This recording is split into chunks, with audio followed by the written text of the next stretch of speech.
ma jeceshahay ilaahay inuu ku jeclaado ma jeceshahay ilaahay inuu raali uu kaa noqdo ma jeceshahay ilaahay inuu macaaga uu noqdo mar walba kuu kaalmeeyo kuu nusreeyo wax walba ood u baahan tahay uu ku siiyo ku hanuuniyo ku jeclaado ku soo dhoweeyo ku toosiyo ma jeceshahay haddaad jeceshahay 7 astaamaan kuu sheegi uu ilaahay kugu jeclaanayo raalli kaaga noqonayo aad ugu dhowaanaysid waa 7 sifo inaad ku sugnaatid sifada koobaad waa alixsaan waa inaad fiicnaatid hadalkaagu inuu fiicnaado ficilkaagu inuu fiicnaado cibaadadaadu inay fiicnaato an tacbud allaha kaannaka taraah inaad ilaahay u caabudid sidii qof arkayo oo kale inay akhlaaqdaadu fiicnaato sidaasuu ilaahay kuu jeclaanayaa ilaahay waxau ihi waaxsinuu ina allaha yuxibu almuxsiniin wanaagsanaada buu ilaahay yidhi darajada alixsaan gaadha ilaahay yuxibu wuxuu jecel yahay almuxsiniin kuwa wanaagsan ayuu ilaahay jecel yahay ilaahay waxa uu yidhi liladiina axsanuu alxusnaa waziyaada kuwii wanaagsanaaday waxaa u sugnaaday alxusnaa janna u sugnaatay iyo waziyaada iyo ziyaada u sugnaatay janno iyo ziyaada ziyaadadaasi waa annadaru ilaa wajhi illaah waa wejiga ilaahay inay arkaan ilaahaad caabudi jirta inaad aragtid maxaa ka weyn maxaa ka fiican allahu akbar sayidkeennii nebi ciise calayhi الsalaam waxa uu yidhi laysa alixsaanu an tuxsina ilaa man axsana ilayk ixsaanku ma aha wanaagu inaad wanaajisid qofkii ku wanaajiyey tilka mukaafa'a taa waxaa la yidhaahdaa wanaag oo qofkii u abaalgudday ayaa la yidhaahdaa ixsaanku muxuu yahay waxa uu yidhi an tuxsina ilaa man asaa'a ilayk qofkii ku xumeeyey ood wanaajisid weeyaan waa darajo sare maxay ku gaadheen inuu ilaahay raali uu ka noqdo inuu ilaahay jeclaado inay jannada galaan inay ilaahay arkaan maxay ku jeclaadeen kuwaas ilaahay waxau ihi innahum kaanuu qabla dalika muxsiniin waxay ahaayeen adduunka markay joogeen qaar wanaagsan bay ahaayeen akhlaaqdooda iyo qowlkoogu uu wanaagsan yahay idan sifada ugu horeeya astaanta ugu horaysa waa inaad noqotid qof fiican calaamadda labaad astaanta labaad uu ilaahay kugu jeclaanayo raali kaaga noqonayo waxa weeye attawba inaad ilaahay u toobad keentid mar walba ilaahay aad u noqotid ilaahay waxa uu yidhi ina allaha yuxibu الtawaabiin ilaahay wuxuu jecel yahay kuwa mar walba toobad keena ee ilaahay u noqda ilaahay wuxuu doonayaa inuu toobada kaa aqbalo dembiga inuu kaa meedho ilaahay wuu kugu farxayaa toobadaada markaad ilaahay u soo noqotid ilaahay kugu farxayaa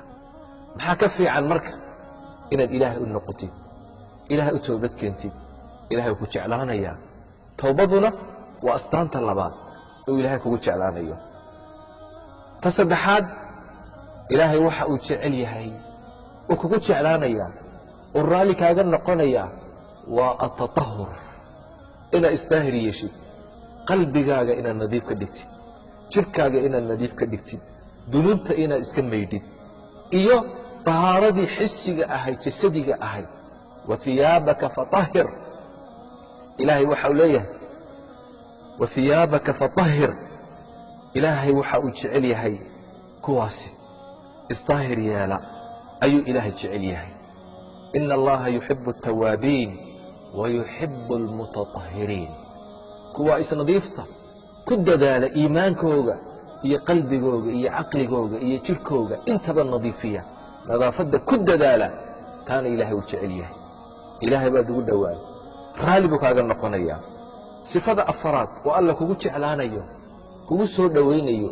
darajo sare uu kugu siinayo ta afaraad oo alla ka cabsi ilaahay ood ka cabsatid ilaahay waxa uu leeyahay faina allaha yuxibu almuttaqiin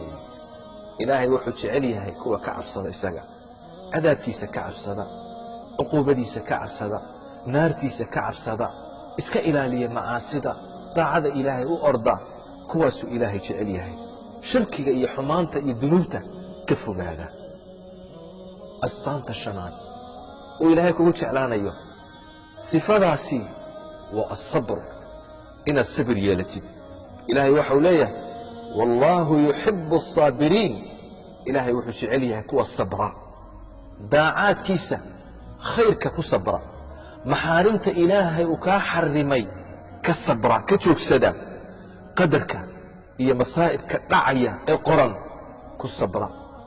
kuwaasuu ilaahay jecel yahay ilaahay maxaa ka fiican jannada markuu ilaahay uu ku geeye ee jannada aad geshid ay malaa'igta kugu soo gasho ay tidhaahdo salaamun calaykum bimaa sabartum fanicma cuqba daar malaa'igtii baa soo gelaysa min kulli baab albaabada jannada waxay ku leeyihiin salaamun calaykum nabadgeliyo korkiina ahaato jannada maxaad ku gasheen waa bimaa sabartum sabirkiinni awgeed daacadii ilaahay baad ku sabirteen maxaarimtii baad ka sabirteen qadarkii ilaahay ayaad ku sabirteen ta lixaad waa altawakul cala allah ilaahay ood tala saaratid asbaabta ood la timaadid aad ilaahay arrintaada u dhiibatid ilaahay wuu kugu jeclaan ina allaha yuxibu almutawakiliin ilaahay wuxuu jecel yahay kuwa tala saarta arrintooda hagaajiya dabadeed dadaala ilna ilaahay tala saarta maaha asbaabta inaad ka tegtid oo tidhaahdid ilaahay ayaan tala saaranaya sababta la imo ilaahayna tala saaro acqilhaa watawakal tawakulkuna waa wuxuu ilaahay kugu jeclaanayo ilaahay muna kugu filnayn ilaahay waxau hi alaysa allaahu bikaafin cabda ilaahay addoonkiisa muuna ku filnayn qofka ilaahay tala saarta ilaahay uu kugu filan yahay ta toddobaad waa cadaalad waa inaad la timaadid cadaaladda ilaahay uu jecel yahay awlaaddaada dhexdooda dadka dhexdooda naftaada xataa qof kale iyo adiga haddii aad isqabataan cadaalad yeela mar walba inaad cadaaladda aad ku dadaashid ilaahay waxau le ina allaha yuxibu almuqsitiin ilaahay wuxuu jecel yahay kuwa cadaaladda la yimaada cadaaladdan ku dadaalno toddobadaa sifo ilahay wuu kugu jeclaanayaa raalli buu kaaga noqonayaa waa u dhowaanaysaa jannooyinka ilaahay ayaad ku gaadhaysaa ilaahay haynagu arsaaqo sifaadkaa wanaagsan wasalaamu calaykum waraxmat ullaahi